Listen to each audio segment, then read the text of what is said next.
제이야, 공부하자. 너가 최근에 미국 나스닥 ETF에 올인하겠다고 설치고 있잖아. 진즉 살 걸 그랬다고. 근데 그 이야기를 듣고 밤에 잠이 안 오는 거야. 왜냐면 혹시 달러 약세로 전환이 되기라도 하면 그거 고스란히 너 손해거든. 아니 맞지, 우리 지금 킹달러 시대에 살고 있어. 적어도 대한민국에서는 그래. 근데 제이야, 나는 우리가 달러 약세라는 정반대의 시나리오도 준비해야 된다고 생각해. 왜 그러는지 아주 쉽게 설명해 줄게. 우리가 첫 번째 생각해야 되는 부분은 근래 터진 미국 연방대법원의 판결이야. 트럼프 대통령이 그동안 외국 기업들한테 국가별로 삥을 뜯었어. 상호 관세를 매겨서 세금을 걷었거든. 근데 대법원이 이게 위법이라는 판결을 내린 거야. 법적 근거 없이 남의 돈을 뺏었다는 거지. 몇 개 근거 있는 데이터들을 보면 미국 정부가 기업들한테 돌려줘야 될 돈이 이자 포함해서 무려 1750억 달러, 우리 돈으로 254조 원이나 돼. 제야, 이게 얼마나 큰 돈이냐면 미국이 1년 동안 전 세계에서 박박 긁어모은 관세 전체보다 더 큰 거거든. 한국에서 1년에 걷는 세금 규모가 350조 원 전후라고 생각하면 이해하기 쉬울 거야. 문제는 미국 정부가 이 돈을 근거에 모셔둔 게 아니라 이미 다 써버렸다는 거야. 그럼 이 254조 원은 어디서 구해 돌려줄까?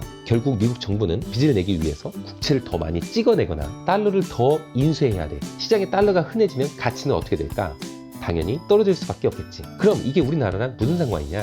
우리가 왜 그동안 1,400원이 넘는 비싼 환율을 견뎌야 했는지 생각해보자 이거지. 트럼프가 관세로 협박하니까 우리 기업들이 무서워서 미국에 3,500억 달러, 약 500조 원 투자할게요! 라고 약속했었잖아. 한국 돈을 달러로 바꿔서 미국으로 계속 보내야 하니까 원화 가치가 똥값이 됐던 거야. 그런데 이제 그 관세가 불법이 됐네? 그럼 우리 정부랑 기업들이 바보가 아닌 이상 가만히 있을까? 야, 너네 관세 매기는 거 불법이라며. 그럼 우리가 억지로 하려던 그 대규모 투자 약속도 다시 이야기해야 되는 거 아니야? 라고는 못하겠지만 지금 우리 기업들이 물밑에서 계산기 엄청 두드리고 있을 거야. 어쨌든 순리대로 간다고 한다면 이 투자가 홀딩 되거나 규모가 줄어들 수도 있어. 밖으로 나갈 달러가 한국에 머물게 되고 환급금까지 한국 기업들 계좌로 들어오기 시작하면 우리나라 시장엔 달러가 풍부해져. 그럼 우리가 그토록 기다렸던 원화 강세, 즉 환율이 내려가는 현상이 나타나게 되는 거지. 원화가 힘을 쓰기 시작하는 타이밍이 온 거야. 근데 트럼프가 이 상황을 가만히 보고 있을까? 절대 아니지. 그분이 어떤 분이신데?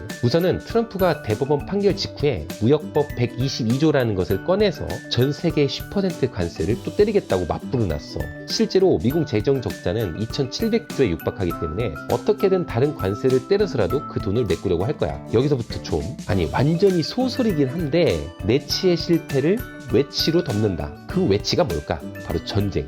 타이밍이 기가 막혀. 일 안 하고 지금 한판 붙으려고 하잖아. 뭐 여러 가지 이유가 있을 텐데 팩트를 체크해보면 이건 철저한 에너지 비즈니스야. 미국은 지금 달러라는 종이돈의 가치가 흔들리니까 대신 전 세계의 석유를 확실히 지배해서 달러의 가치를 보증받으려고 하는 거거든. 이란을 압박해서 중동 석유 패권을 주고 전 세계 석유 결제를 무조건 달러로만 하게 강제하려고 하는 거지. 나는 이게 바로 달러 약세의 완전한 트리거라고 생각해. 실제로 이란과 전쟁이 일어난다? 전쟁에 가장 필요한 게 뭐라고? 돈.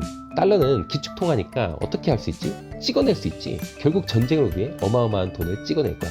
이 정도 재정 적자에서 관세 돌려주느라 달러 찍어야 하는데 전쟁 비용 되느라 또 찍어낸다? 시장의 달러가 휴지 조각처럼 풀리는 거지. 결국 사람들은 불안한 달러 대신 진짜 가치 있는 금으로 도망갈 거야. 이게 바로 내가 말하는 구조적 달러 약세의 완성이야. 참고로 이야기하면 최근에 금값이 잠깐 하락한 건 그동안 너무 올라서 쉬어가는 것 뿐이지 미국의 재정이 망가지고 전쟁 리스크가 커지면 커질수록 금은 다시 진짜 돈 대접을 받으며 튈 수밖에 없어. 자, 이제 결론을 내보자 제이야. 지금까지의 인과관계를 합치면 결론은 하나야. 앞으로 달러 가치는 구조적으로 떨어질 가능성이 높다. 만약 너가 미국 지수에 투자한다고 쳐보자. 지수가 5% 올랐어. 근데 달러 가치가 원화 대비 10% 떨어졌네? 그럼 나중에 한국 돈으로 환전하면 너는 오히려 마이너스 5% 손해를 본 거야. 주식은 올랐는데 내 통장은 마이너스인 환차손의 늪에 빠지게 되는 거지. 그래서 이제는 단순히 시장 전체를 사는 지수 투자보다는 전략을 바꿔야 해. 달러가 떨어지는 속도보다 주가가 훨씬 더 빠르게 오를 수 있는 미국 개별 주식을 고르거나 환율 방어가 되는 자산을 섞어야 한다는 거. 제이야, 254조 원 환급 판결부터 이란 전쟁, 그리고 내 주식 계좌의 대응 전략까지 이 모든 게 별개의 뉴스가 아니라 하나의 인과관계로 연결되어 있다는 거 이제 확실히 보이지? 항상 겉으로 보이는 화려한 뉴스보다 그 뒤에 숨겨진 진짜 돈의 흐름을 공부해야 돼. 오늘 내용이 유익했다면 우리 다음에도 같이 공부하자. 고생했어.